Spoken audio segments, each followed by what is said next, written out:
Okay, so we're going to continue on in chapter 4 here. Our next example for limiting positions is going to be example problem 4.7.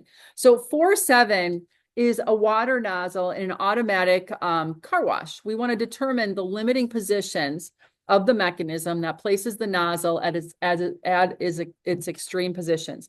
So the nozzle is right here, okay? And basically how this operates is we have an electric motor. It's going to rotate around, okay? And so this right here is our crank.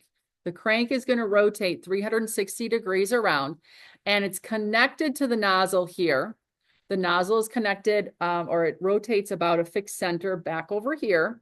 And so the nozzle is this long.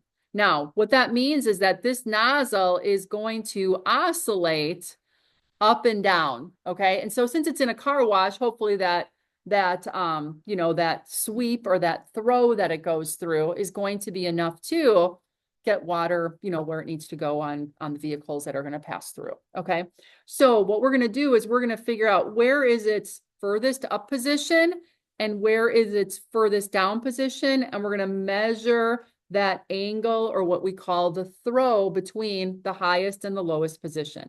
First thing we're going to do is we're going to draw this in the orientation that they have here. So I am going to stop the recording at this time, or pause the recording, and I'm going to let everybody kind of get the drawing going. And then we'll resume when we're ready to kind of look at doing the limiting positions.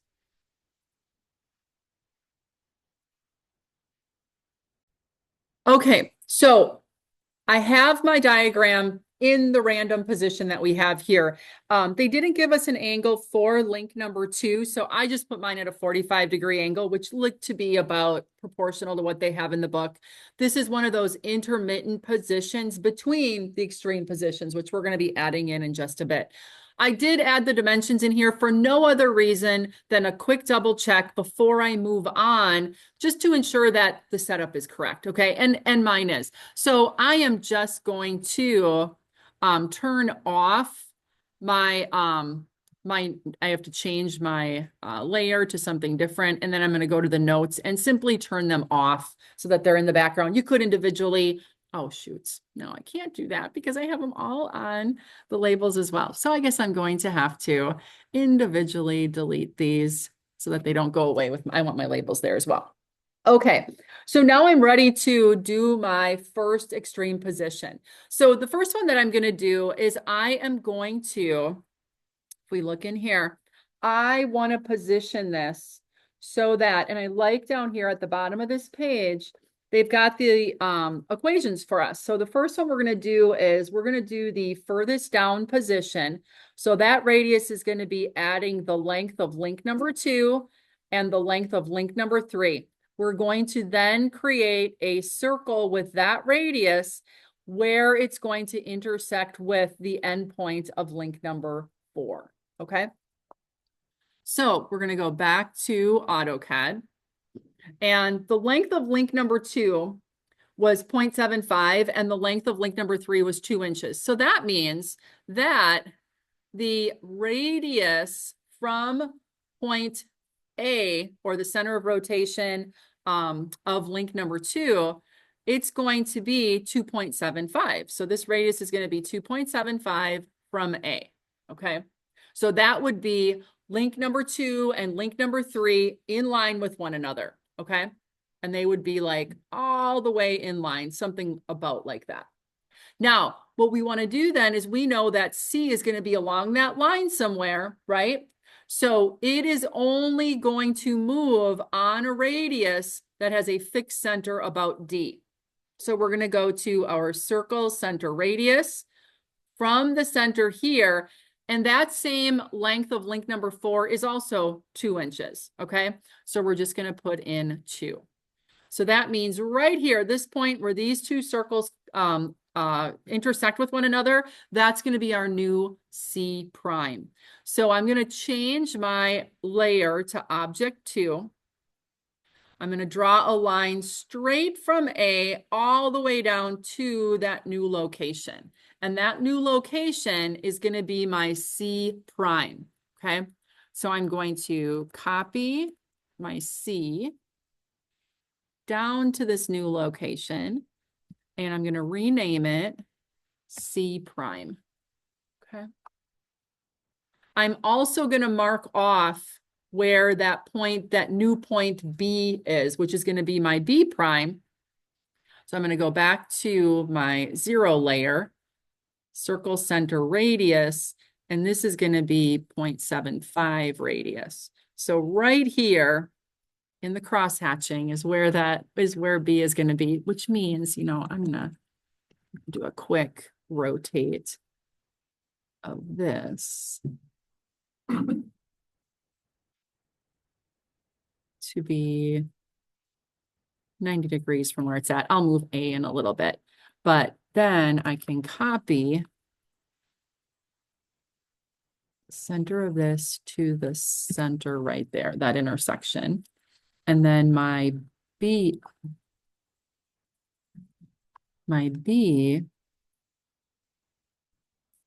is going to be B prime down here. And this is where, yeah, it starts to get a little crowded. And you just got to kind of do your best to get things where they need to go. And then we're going to put the pin connection here. And then our object 2 for link number 4 goes back from C prime back to D. Okay. So this is our furthest down position for that nozzle. Okay. And then I'm going to get rid of my construction lines just to keep it a little less busy.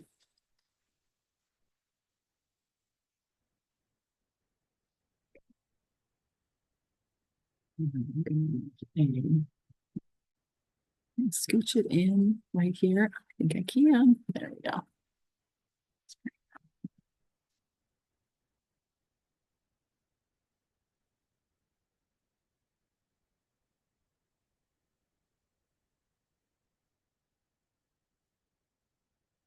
Right.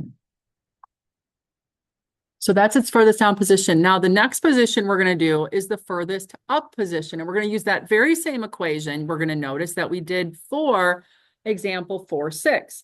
And this time to find the furthest up position, we're going to take the length of 3, link number 3, minus the length of link number 2.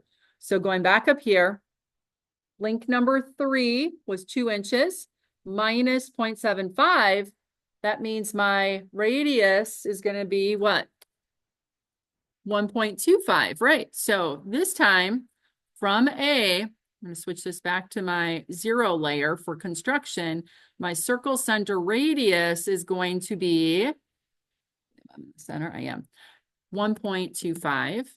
And then that same radius of 2 inches is going to be where C prime is going to be on, right?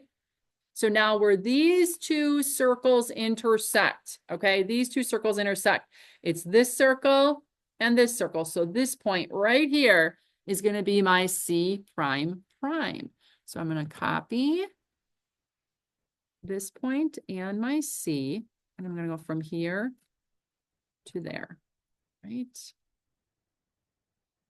Oh, it's not there. Undo. So I'm going to copy one more time from this center. Use your object snaps if you need to. And then this is going to be to an intersection. Where's intersection? There it is. Right there. Okay. So make sure you get them in the right spot. And then this C is going to be C prime prime. It's the third position. Okay. And then since this is my next, I'm going to use object 3, that cyan color. This is going to be a line from A to C prime prime. Okay. And then C prime prime on that same layer is going to go back to D, from here to there. Now B has a new position as well. It's going to have a B prime prime, and that's going to be on the back side here. So I did leave the radius in for B. If you had to put that back in, that's a radius of 3/4. I'm just going to use the extend function underneath trim. There's extend. I'm just going to click on my cyan color until it gets to that radius, which now it did. Okay. Or you can draw, through there. And then now I'm going to do one last copy from there to here. And again, yes, it is kind of close here, but just make sure you get those items in there. Here to here, and then this is going to be B prime prime. It's our last position. I am going to get rid of the construction lines that I have. So now I think I have everything in place. And then I can also get rid of this. Now, as we look at the extreme positions here, these are the cyan color, that bluish color, and the green color. And the question is, what is the angular displacement between those two? Okay, so we would do a dimension, okay, that is going to be an angle dimension between those two lines that we created. So between the C prime prime and the C prime. So if I click on both of those to create an angular dimension here, you'll notice that we get 47 degrees. If we peek in our book, exactly what they get in the book there as well. So 47 degrees. And this is considered, like I said, now this one is an angular displacement because C travels along an arc that has a radius of 2 inches with D as its fixed center. This is not a linear dimension. Do not put a linear dimension between C and C prime with a distance. We want to know what the angle is because this is an angular displacement. Okay. You guys see the difference between this and a slider? Okay. So that's when you want to find the difference between the limiting positions, it might not always say what is the angle or what is the angular displacement. It might just ask what are the limiting positions, and you have to show the extremes like this. Okay. And then decide, is it an angle or is it a linear dimension? Okay. So you have an example here with each one of these examples. 4, 6 was a linear displacement with a slider, and this one is an angular displacement with the angles, the two positions of that nozzle. Any questions on how to do limiting positions using the length of the links 2 and 3 to find those? Okay. All right, then I'm going to stop our recording here.